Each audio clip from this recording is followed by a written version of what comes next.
2 లేదా అంతకంటే ఎక్కువ మిస్‌క్యారేజెస్ అయిన సిట్యుయేషన్‌ని రికరెంట్ ప్రెగ్నెన్సీ లాస్ అంటారు. ఇది బోత్ పార్ట్నర్స్‌కి చాలా stressful situation. Recurrent pregnancy loss వల్ల నెక్స్ట్ హోప్ ఉండదు అని కాదు, కానీ దానికి సరైన కారణాలు అలాగే ట్రీట్మెంట్ తీసుకోవడం చాలా ఇంపార్టెంట్. మోస్ట్ కామన్ కాజెస్ ఏముంటాయి అంటే genetic problems in the baby అంటే ఎంబ్రియోలో, hormone disturbances like thyroid, diabetes, blood clotting disorders, uterus స్ట్రక్చర్లో ప్రాబ్లమ్స్, ఇమ్యూనలాజికల్ ప్రాబ్లమ్స్. కొన్నిసార్లు మనం కారణం ఎగ్జాక్ట్గా ఏంటి అని కూడా కనిపెట్టలేము.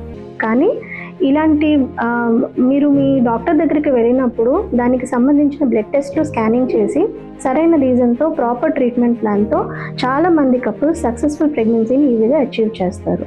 సో రైట్ టైంలో అవేర్నెస్ అండ్ ఇన్ఫర్మేషన్ ఇలా ప్రెగ్నెన్సీ మిస్క్యారేజ్ అవ్వకుండా చాలా హెల్ప్ చేస్తాయి. Thank you.